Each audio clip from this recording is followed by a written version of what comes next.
Good morning or good afternoon, depending on where you are, or maybe even good evening. Welcome to today's webinar. My name is Kathy Madison. I'll be the moderator for today.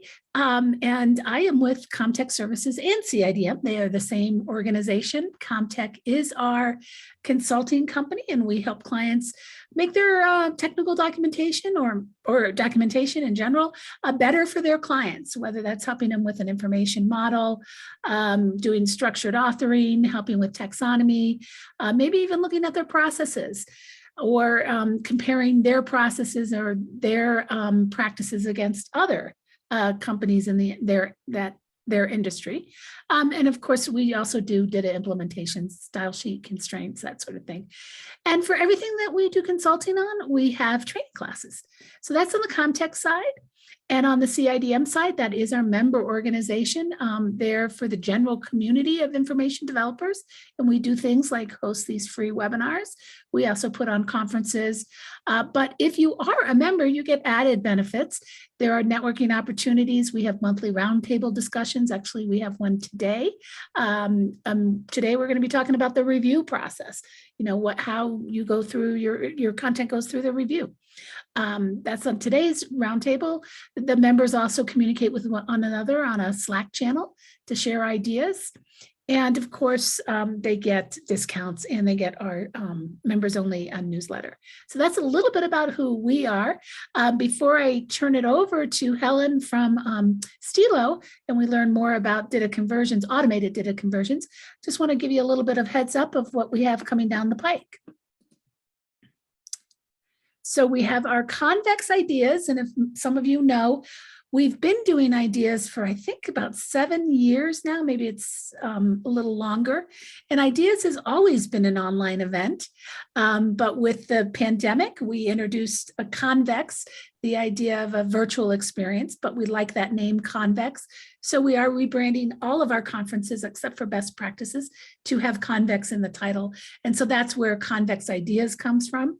And we have chosen to take some of the best of our convex events that we've done and do ideas a little bit different this year. We're going to do panel discussions as opposed to having presentations on a particular theme. So I think it's going to be great.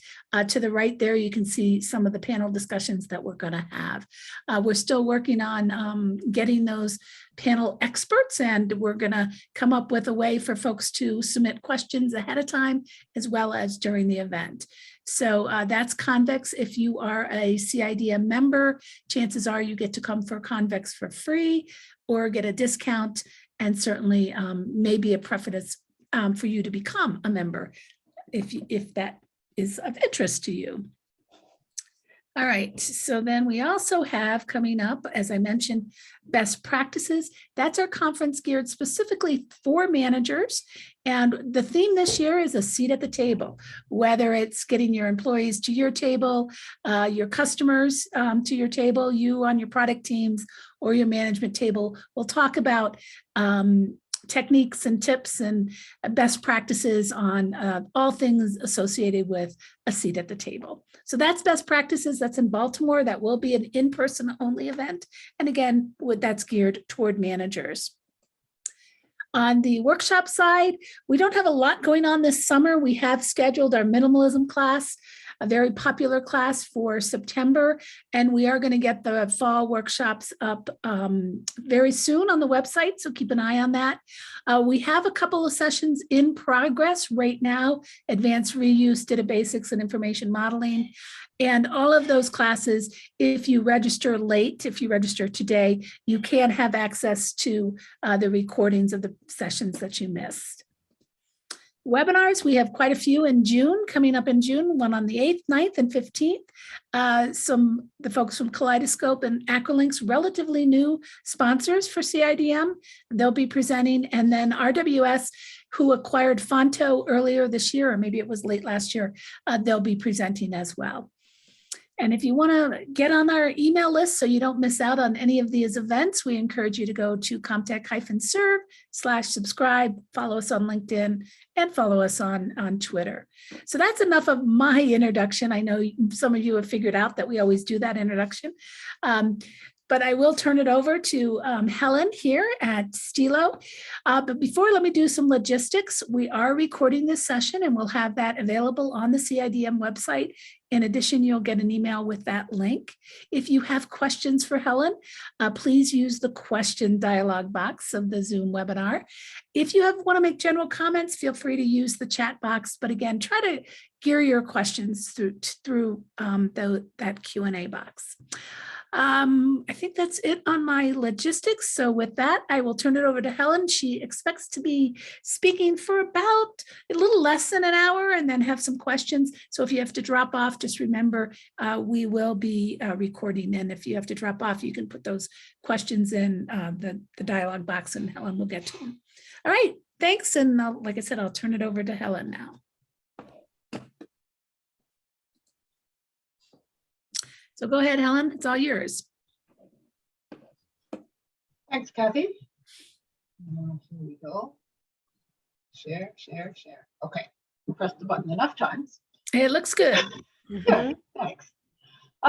Okay, so what an automated DITA conversion can do for you and what it can't. I do remember a time when what this would mean would be something quite different from what it means now. I remember many years ago, the first DIDM conference I ever went to and hearing a presentation on these lines. And there was an awful lot of things that automated conversions ostensibly couldn't do for you. And of course, we decided to see how many of them you could in fact do. And just in general, the whole environment has progressed a lot. So there's a lot more you can do now than what you could back then. So for today, I'm going to focus mostly on the information that you can extract from the source format that you're converting from, because that's actually the tricky part, finding the content that you need and identifying it, going from that to what you want the DITA to be, that's the easy part.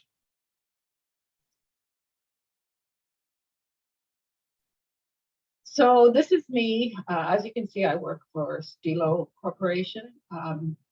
Stilo has actually been involved in going from unstructured content to structured for almost 40 years now. So before DITA, before XML even, when it was mostly all SGML, we made a product called OmniMark, which is a programming language that manipulates text. It's a very powerful tool.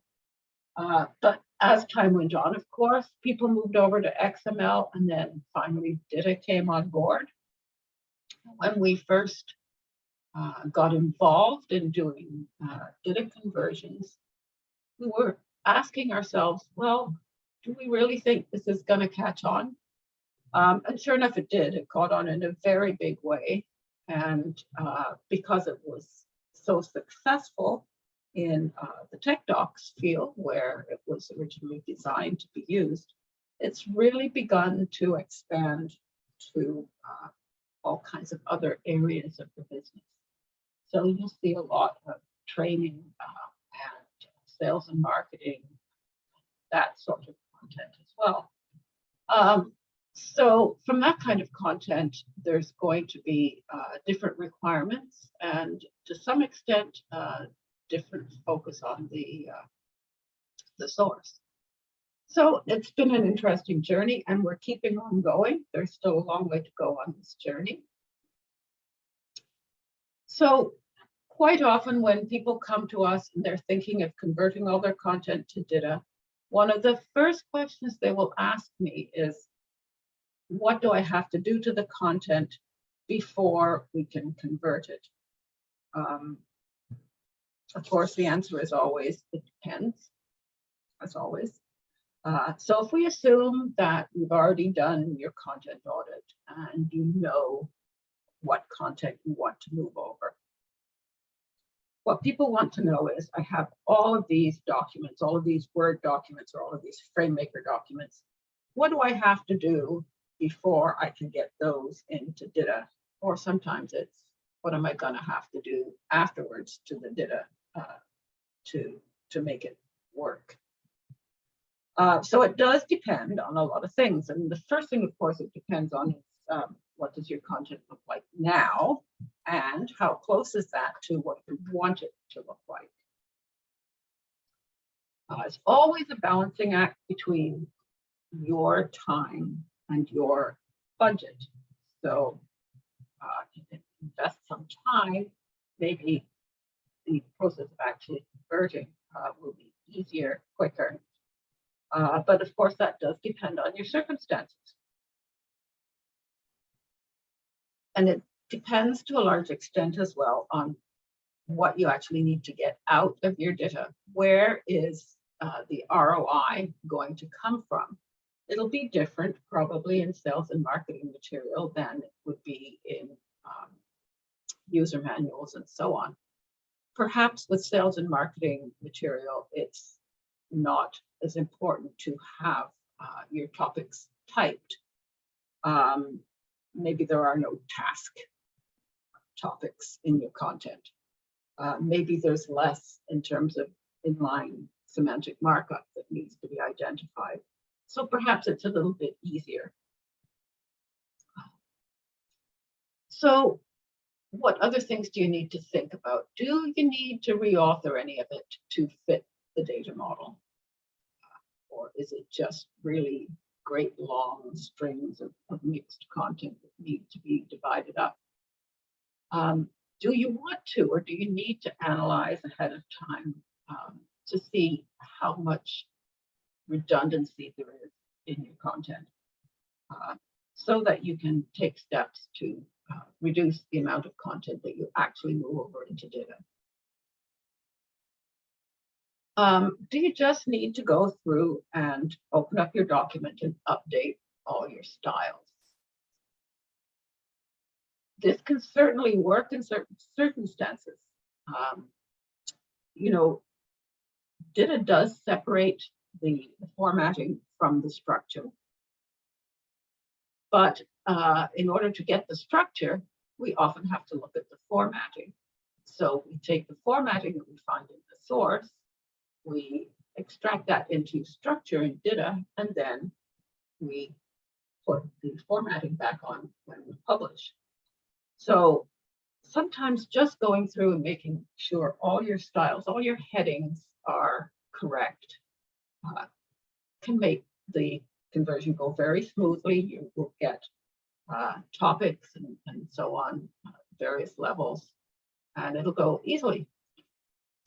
So for example, here I took just a simple Word document with some very simple styling. So I've got heading 1, heading 2, I've got some lists, so some numbered lists and some bulleted lists, and some of them are nested.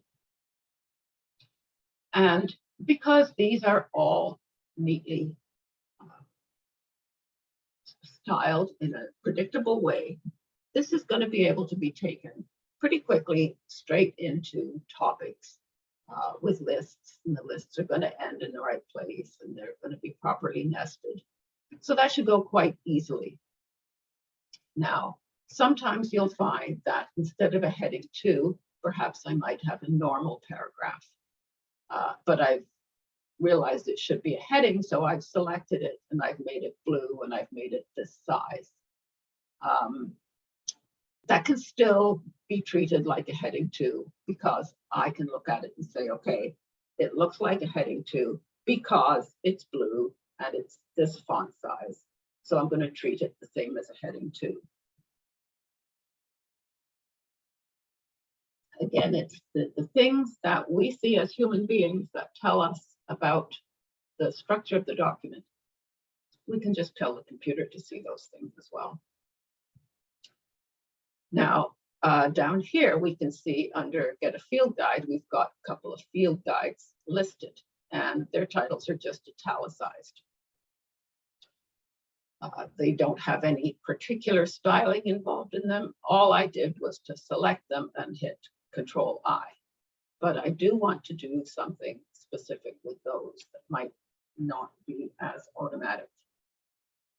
So This is the outline that I got from converting that chunk of that document. So I have a concept, and I've got lists, bulleted lists and numbered lists, indented lists, and then I've made these into citations because they're the titles of books. So I did that by saying italics, sure. I look for italics, but not everything that's italicized is going to be a citation. So I also looked for it to be title case. So I looked for, capital letters and small letters and space, and more capital letters before we get to any punctuation. And that's how I determined that those particular pieces of text were the ones I cared about. Now, as I went on in the document, I have another list here, and I've got some bold content that I am going to want to make into in this case, I think it would be a UI control. I've got an index marker here. So I want to put that as an index term in the DITA. And then I have a definition list, but it's been formatted as a table. So this is where the strictly just fixing the styles and going straight up to DITA like that. Perhaps there's a little bit more to it in a case like this. So how can we do this? So what I did was for the UI controls, I see that they're bold, and then I use these telltale words that are before or after them. So these little signals like dialogue and tab and click, that will signal to me that this piece of bold text should be a UI control. So I have my index marker, which I will just directly put as an index term in the prologue of the topic. And then I have this table, which I'm going to identify by the fact that its heading row has a term and a definition. I'm going to strip out the table markup. This is going to be the term. This is going to be the definition, and this will be the heading row of the definition list. And there we have it. So we have all of those things that we look for.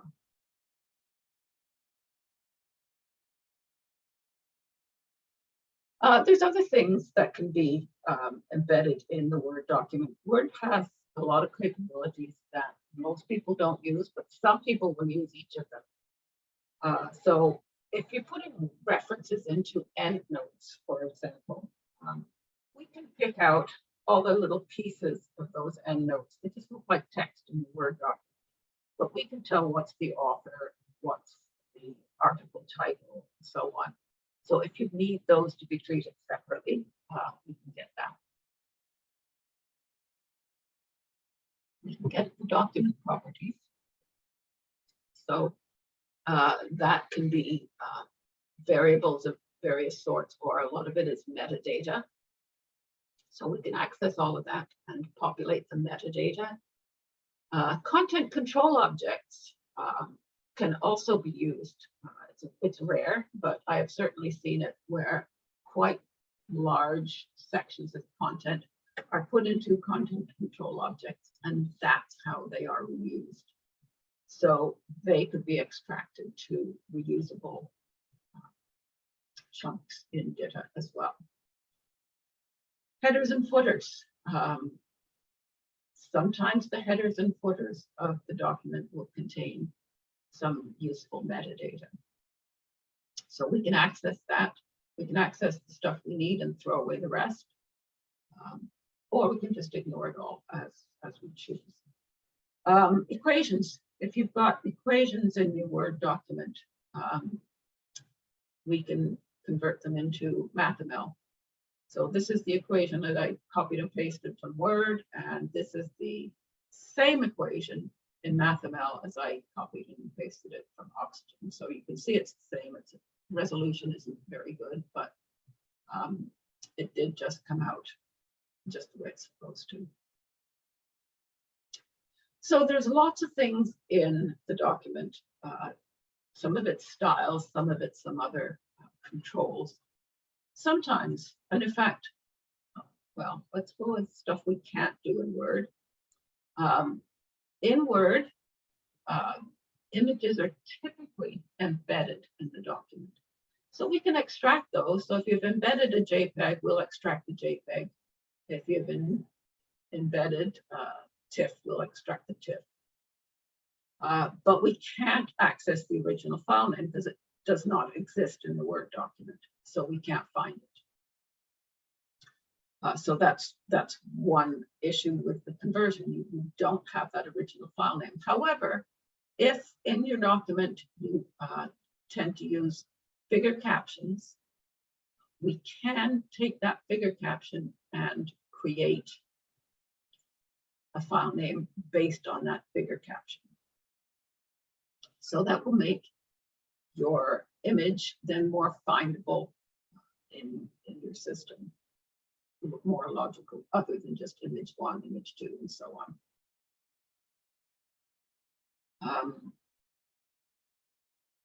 Sometimes in Word, an image has been inserted and then the cropping tool in Word has been used to crop it. Now, we can't reproduce that cropping directly. However, we can, on request, create an SVG with a view box that meets that same cropping proportion.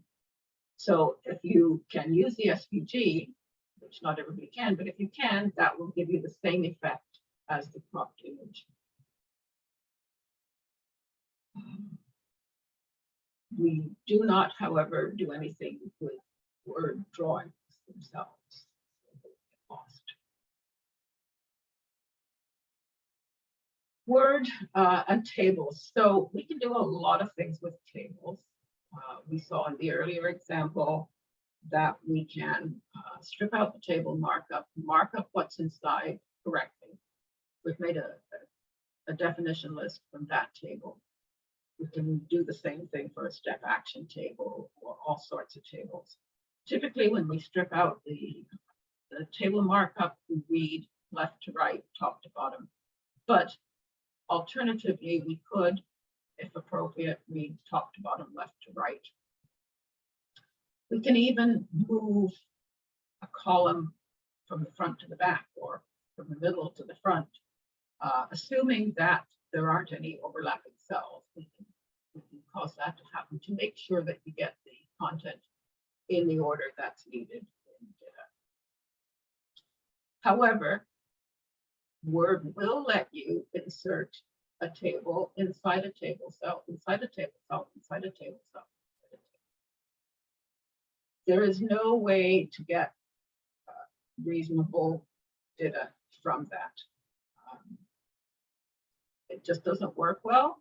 I mean, we could definitely get valid DITA out with tables inside paragraphs each time, but it's not going to be pretty. So I won't claim to be able to make that gorgeous, but it does not work. Word does not have any support for conditional text. Conditional text being one of the things that DITA can use to help us get reusable content. Though some other applications can approximate it in Word, it's not natively supported by Word at all. Sometimes, though, a user who wants to convert from Word to DITA can go through and add some kind of indication in the Word that the conversion can pick up. So it might be just a highlight, a highlight for one condition and a different color highlight for another condition. The conversion can pick that up and just add the conditions as we go. Many people find it easier to do it that way than to go into DITA afterwards and add the conditions after. So that's a bunch of stuff we can do with styling and the controls and a bunch of stuff we can't do. One of the things that we find fairly commonly is that we will get documents that have absolutely no styling at all. No paragraph styling, no character level styling, not even any inline styling. So how can we possibly get good conversion out of that? Well, anytime you're writing a document, it's typically written in a way that a human being can understand it. So we can see what the different parts are, just as if you would write a letter, you can tell the salutation from the body of the letter and so on. There will be similar sorts of things in pretty much every document. So we can try to find those. So in this particular case, I had written a list of definitions that were found in the interface of one of our products. And I deliberately wrote it in the text editor so as not to be tempted to put any styling in it at all. So there isn't any. It's all normal style, nothing else, no bolding, no all caps, nothing. So I can see that I have a glossary, so I'm going to make that my title. Then have some terms and definitions. I can see that the definitions have been indented with 2 tabs, so I can tell the definitions. So that should leave me with just the terms. So then I should be able to say, okay, everything else is a term. But it turns out that this document also has sections. So after the term library in its definition, I now have a section of some different. This is something I find on a different page, on the collections page. So this is not going to be a term. So what I did was I looked for, okay, the very first thing I find is going to be the title. Anything that's indented with 2 tabs is going to be a term. Anything that is not indented isn't the first thing that ends with the word page or with a semicolon, or sorry, with a colon, which happens a bit later on in the document. That's going to be a section head. Any other text that isn't indented, doesn't end in page or colon, is going to be a term. And for this document, this worked. I was able to look through it and see that that does identify. Now, I could also have gone, okay, right before my section head, I got an empty paragraph with nothing in it but 2 tabs. That I could have used as a signal as well. So there are various things we can use to signal to us what these chunks of things should be. So this is what I got out. I got glossary with a definition list and a section with some more definitions. Now, I didn't remove the 2 tabs, so you see this space, but I could easily have stripped that out. And the other thing is, now that I've identified the bits of text, I don't have to make a definition list if I don't want to. I decided I wanted gloss entries and gloss groups. So this is from one of the sections in the topic would have been a section in the definition list topic, but in this case, it's a gloss group with gloss entries inside. So this was a very easy thing once I had identified the pieces of text. So there will be other things that can be discovered. A lot of times it will be numbered paragraphs that people want to keep. Often they want to keep the numbering, so there won't be list items. The numbering might be important to reference later on. So there's those things. There's things like text alignment, that kind of thing. There's many things that we can in fact use, even when there's no styling, to help us get good, logical, correct data. So That so far we've talked about Word, but of course there are other input formats. One of the most common ones would be FrameMaker. FrameMaker is different from Word in a lot of ways, but one of the ways that it really is designed to create technical documentation, and therefore has more support for the things that DITA will use. So it will have things like variables and conditions and reusable text. So in this case, we've got a user-defined variable, and this is where it occurs. So what's going to happen to that is I can either make it just a conref, or I can make it a key. And what I would do is I would make the name of the key, company name, and the value would be the bird's eye ink. And then that key definition would go into the map or into a separate map. So this is a pretty straight one-to-one mapping, really. So we also have conditional text, and you can see I've got this particular chunk of text conditioned to be online. So I would only publish that if I was publishing online, so that we would link to the various topics. So either I can make a profiling attribute from that, maybe it's a delivery target, maybe it's just an other props. We will get a DITA val when we publish that will tell us whether this is showing or not in the original document. While we're here, we can see this warning table. This is a note of type warning. Again, what we would do is we would strip out the table, we make this a note, we would delete the warning tag and let that be added on the publication.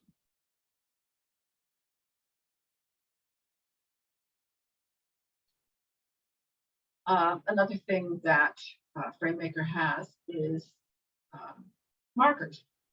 So there will be index markers, which work very similarly to what we saw in Word. There will be cross-reference markers. There will be hypertext markers. So the cross-reference markers, assuming the links all work within the document, when we convert, they'll work in DITA as well. You can also have user-defined markers as well, and those can be used to indicate all sorts of things that the conversion can pick up.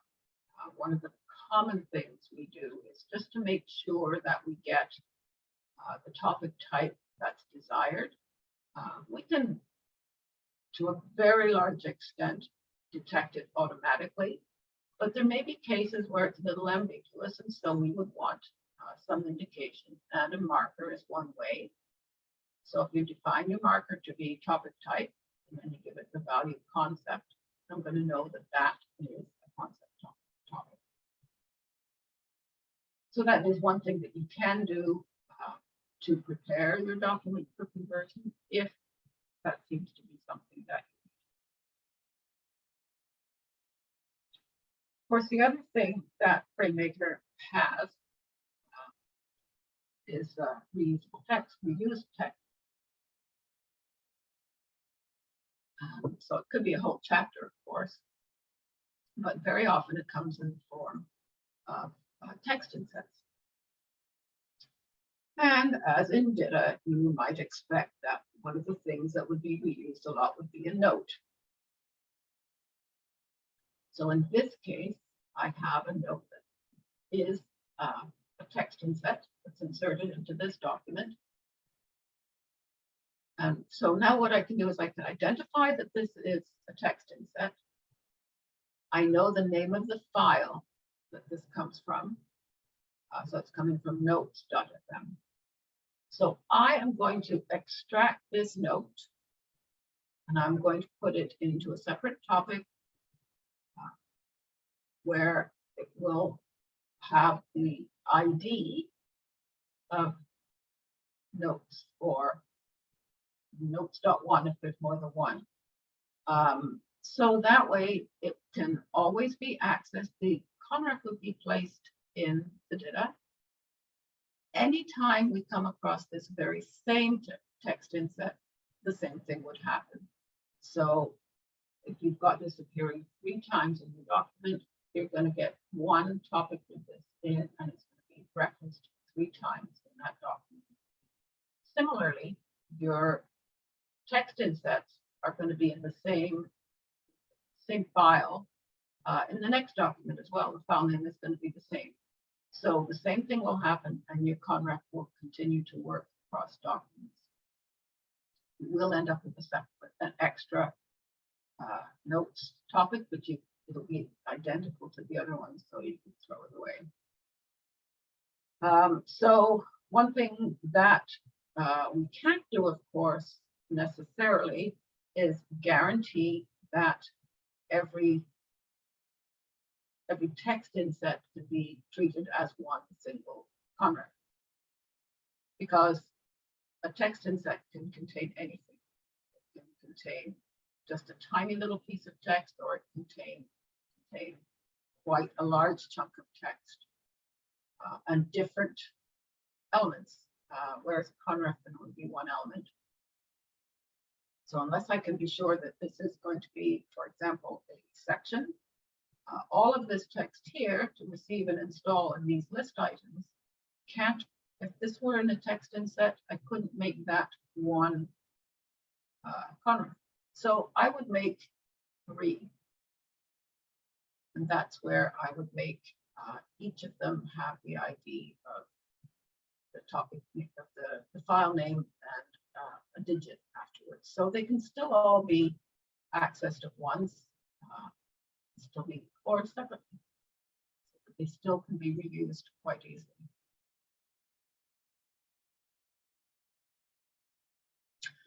So in the case of images with FrameMaker, they are generally added by reference. So it's not an issue with the file names. However, very often we'll find that people will draw their callouts over the images with FrameMaker drawing tools. We don't want to lose that. So you can see I did this, and I did it with the FrameMaker drawing tool, and I'm no good at art. And so you can see my circles are not beautiful. Nevertheless, this is what it looks like in FrameMaker. After I convert it, I have an SVG here. The SVG contains these arrows and the numbers. Actually smooth these circles out for me so it looks much better. And the image in this case is linked underneath from the SVG, though it could be embedded. The advantage of going to an SVG rather than flattening the whole thing is that, of course, it is editable.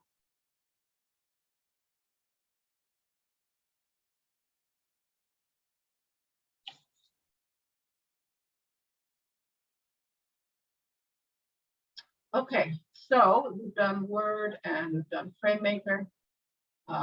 Some of the other common input formats are RoboHelp and Flare that are very similar. The content is in HTML format, but there's a lot more to it than just the HTML.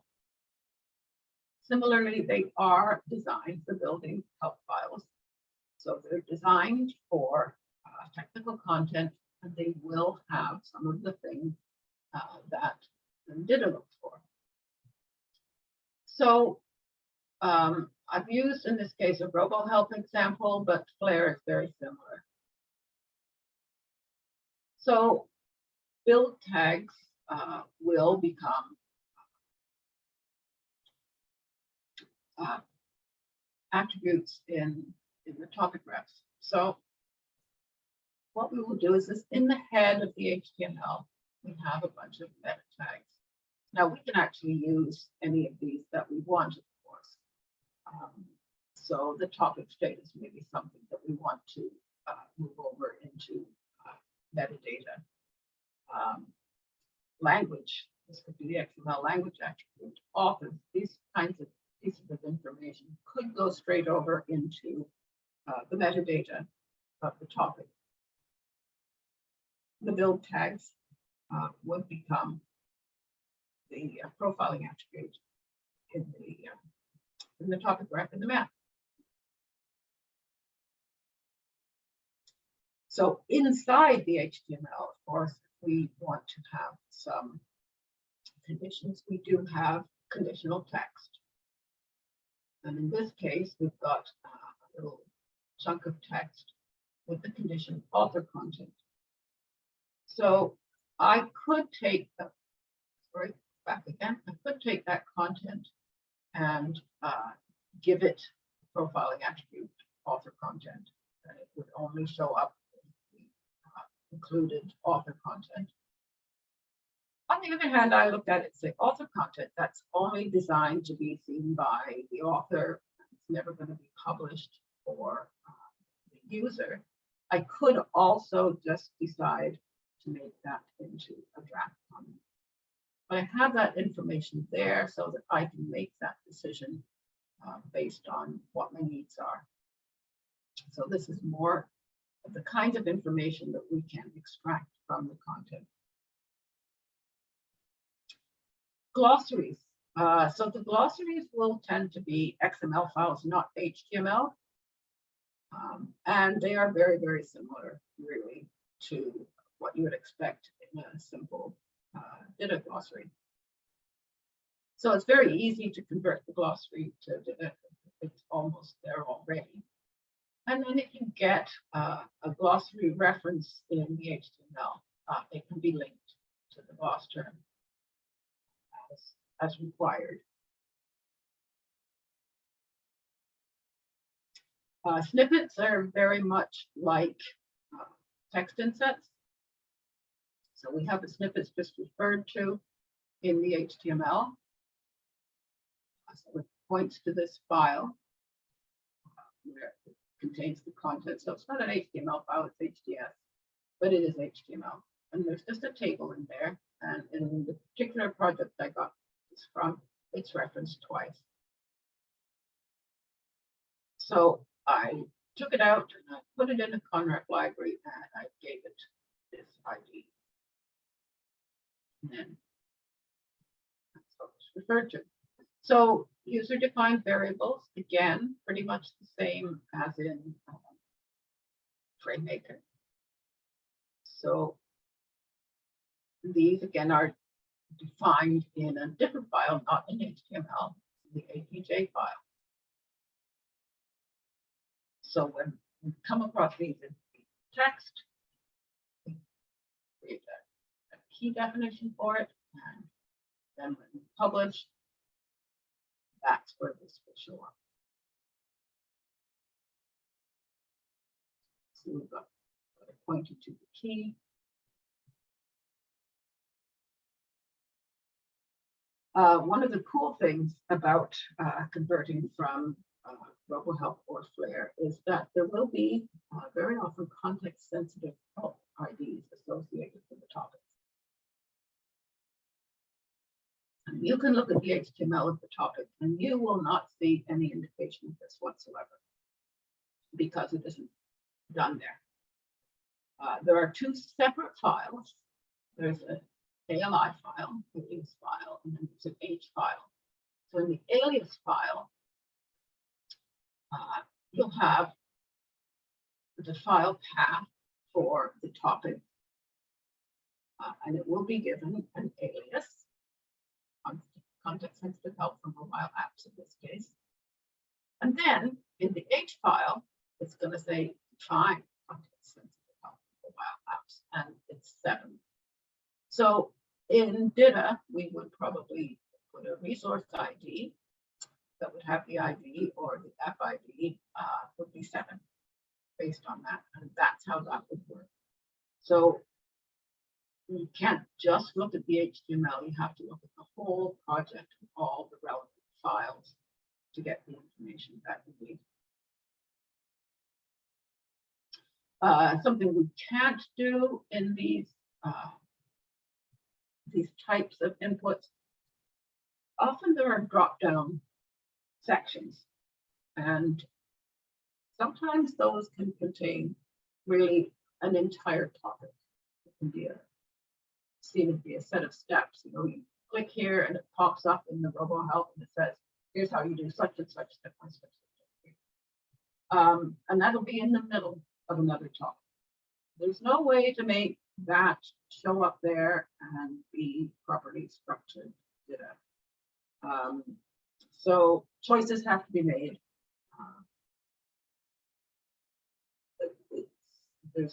You could extract it as a separate topic and put it somewhere else, but where will it show up in the map and that kind of thing? So it's a question then of, do we try to handle it in some way with the conversion, or do you rewrite that before we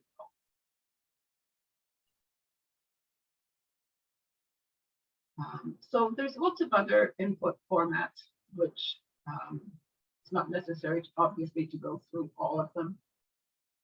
XML inputs like DocBook or even something like an author XML, those you can depend a lot on the structure that we get from the XML itself.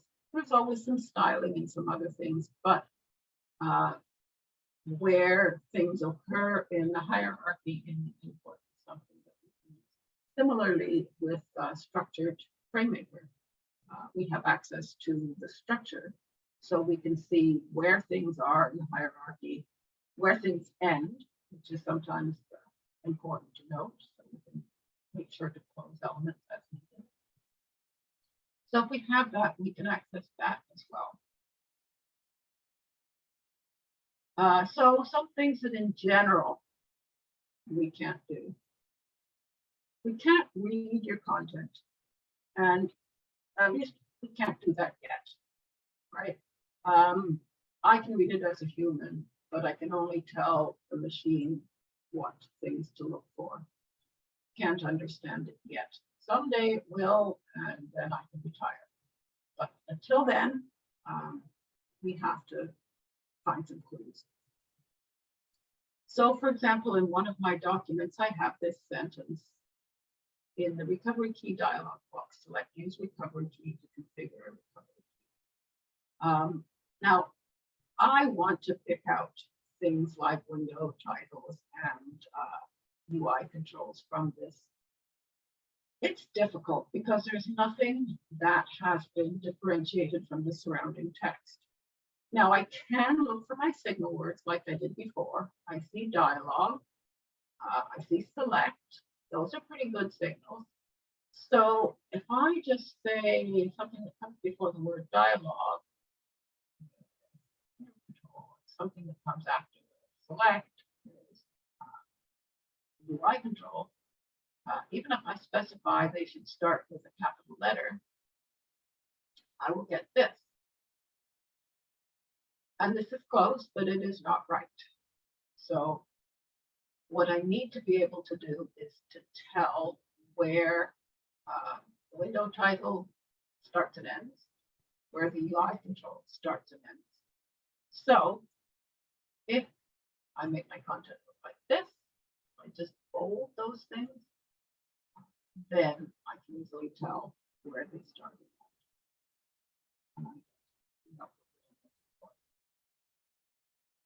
So there's ways around the things that we can't do automatically. We can't always tell a step result from an info, for example. We do our best, but not always possible. So again, in my sample document, I have a step, click repair, and then I have this paragraph. Now, there's no special styling to this paragraph, it's just normal. There's nothing that says this is a result. But it clearly is, when we read it, we know that this is the result of clicking repair. So what can I do? Well, again, you're going to look at your whole document and see what seems to be common. And in this particular document, I can use the presence of the word displays or is displaying Now, this may not be perfect. In these terms, we may miss some, we may hit the wrong thing sometimes, but this is going to do a pretty good job and less for us to clean up after the fact. We cannot reauthor your content on the fly. Now, I say that there are many things that we can do because we know what DITA expects. So we can sometimes reorder some of the content automatically. Quite often we'll find that people's hazard statements have the consequences and how to avoid in the wrong order as from the DITA point of view, not from the user point of view, but from the DITA point of view. We can just switch those automatically as we come to them. So you get proper DITA automatically without having to mess with that. So there are some things that we can do, but again, because we can't really read your content, we can't add things into the content that don't exist. There's certain things we can't do. So quite often we will see task-oriented content that has more than one set of steps in the same topic. And there'll be various reasons for that. It'll be how to do this, how to undo it again.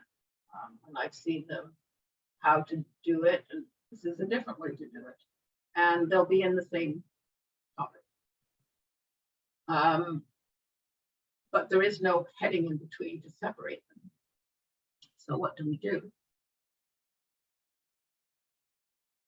I mean, we could just treat it all as one task, and then we're just going to get just a bunch of consecutive steps. The numbering is just going to keep going. It's not going to break itself into two. So it would be valid, but it wouldn't be right. So very often in these cases, there is a little lead-in sentence before the steps. So again, in my example FrameMaker topic, I have a topic that's called chain removal and installation. So as you can guess, it's got steps for removing the chain and steps for installing it.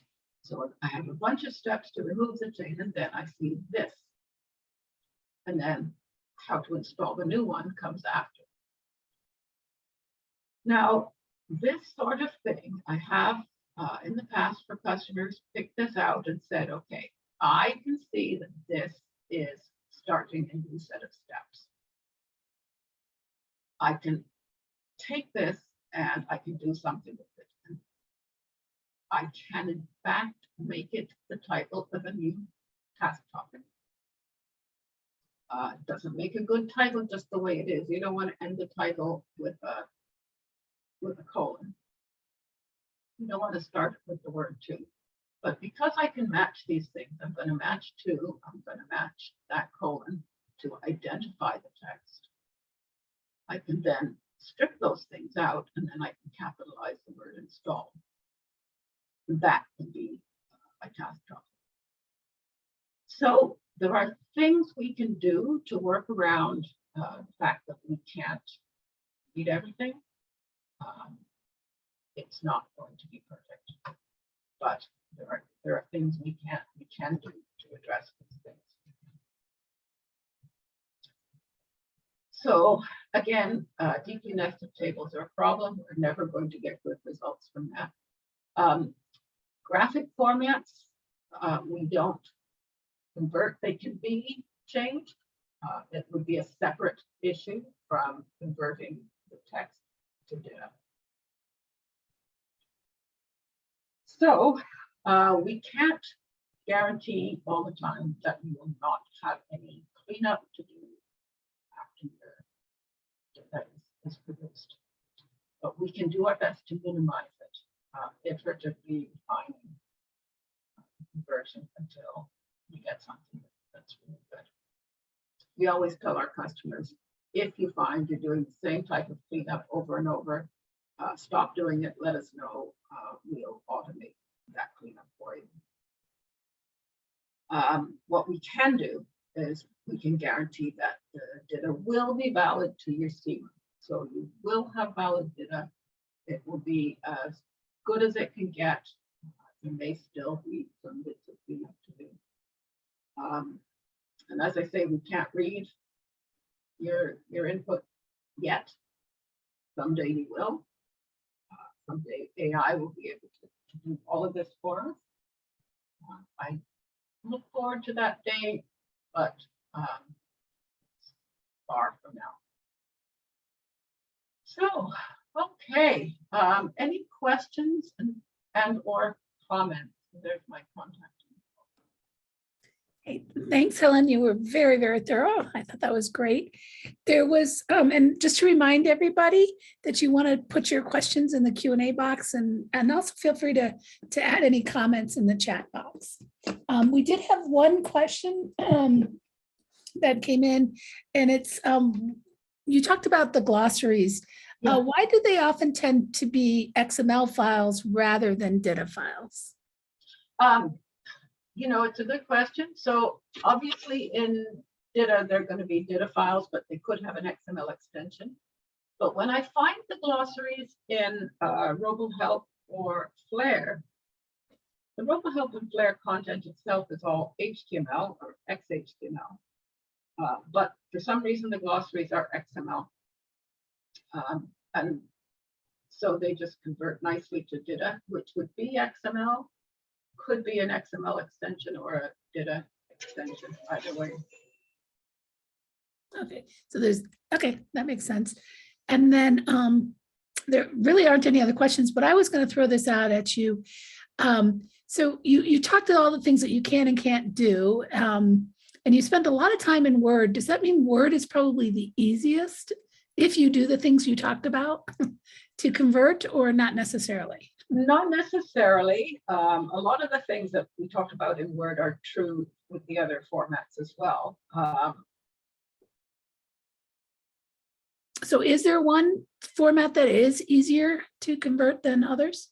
I would say in my experience that FrameMaker generally tends to go over more easily, partly because it is set up for technical documentation. So and it's not as easy to go freeform with it as it is with Word. But Word can be easy as well, depending on kind of the discipline of the people using it, whether they have rules that they have to follow or not. Okay, that's very interesting. Okay. Any other questions for Helen, or anything about the conversion tips she gave us today? I think that's it, Helen. I often say any more questions and think we're going to wrap it up, and then someone throws a question at us. So right, yeah. That often happens. But it doesn't look like it's happening today. Oh, well. No, like I said, you were very thorough. You went through everything very concisely, and we could follow along pretty well. So that can be a good sign if there's no questions. It can be, and they can always email me if they think. That's right. Right. And we appreciate you being here, and appreciate Stilo's support of CIDM. And we look forward to seeing you at the next webinar or next event that may be. Who knows? Right. All right. Thanks again, Helen. Thank you. All right. Bye. Bye-bye.